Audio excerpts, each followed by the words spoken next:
Halo semuanya, selamat datang di YouTube Heni. Perkenalkan, nama saya Heni Desika Boru Raja Goko. Saya dari grup MI 22C, nomor induk mahasiswa saya 22310044. Di sini saya akan menjelaskan tentang komunikasi data. Apa itu komunikasi data? Komunikasi data merupakan pertukaran data antara dua perangkat atau lebih melalui suatu transmisi seperti kabel. Agar komunikasi dapat terjadi, perangkat harus saling terhubung. Menjadi sebuah bagian dari sistem komunikasi, perangkat tersebut terdiri dari kombinasi hardware dan software.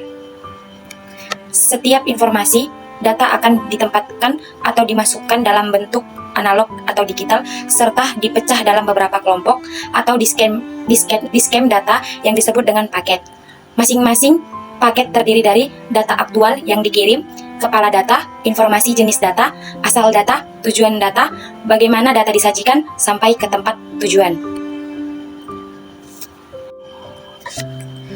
Data dimasukkan kemudian dikirimkan ke transmitter sebagai rangkaian bit digital yang dimana transmitter ini akan melakukan proses encoding terhadap rangkaian bit digital dan kemudian mengirimkannya ke dalam bentuk sinyal analog yang sesuai dengan media transmisi yang digunakan. Kemudian penerima akan menerima sinyal dari media transmisi dan mengkonversikannya ke dalam bentuk sesuai dengan alat atau bentuk yang dituju.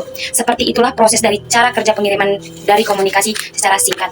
Adapun manfaat komunikasi data yaitu dapat mengefisienkan sebuah pengiriman data dalam jumlah yang besar tanpa suatu kesalahan. Secara itu, komunikasi data juga bisa digunakan untuk berkomunikasi bagi orang yang mempunyai lokasi geografis yang berlainan. Ada komponen utama pada komunikasi data yaitu pesan. Pesan merupakan suatu informasi atau data untuk dikomunikasikan. Bentuknya yaitu seperti teks, angka, gambar, audio, dan video. Pengirim merupakan perangkat yang mengirimkan pesan. Data hal ini dapat berupa komputer, workstation, handset telepon, kamera video, dan sebagainya. Media transmisi merupakan jalur fisik di mana pesan berjalan dari pengirim ke penerima. Beberapa contoh media transmisi termasuk kabel, twist pair, kabel koaksial, kabel serat optik, dan gelombang radio. Protokol merupakan seperangkat aturan yang mengatur komunikasi data.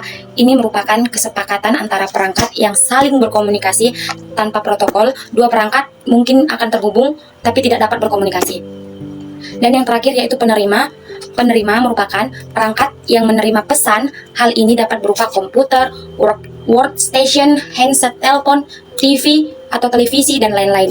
Ada 3 model komunikasi data yaitu satu komunikasi data simplex atau satu arah.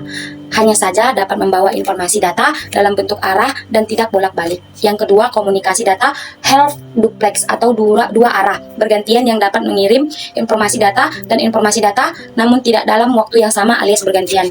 Yang ketiga, komunikasi data full duplex atau 2 arah bisa bersamaan, sama halnya dengan transmisi 2 arah bergantian, namun perbedaan di sini antara pengirim dan penerima pesan bisa dilakukan di waktu yang sama. Terdapat 2 tipe dalam koneksi komunikasi data yaitu point to point, menyediakan jalur khusus yang digunakan untuk komunikasi antara 2 perangkat saja atau dead coupling. Yang kedua, multi point atau disebut juga multi drop adalah perangkat yang membagi data menjadi 2 atau lebih perangkat lain melalui satu jalur komunikasi. Adapun beberapa metode transmisi yaitu unicatch yang dimana one to one, yang kedua multicatch one to many, yang ketiga broadcatch one to all. Demikian penjelasan komunikasi data. Semoga video ini bermanfaat. Terima kasih.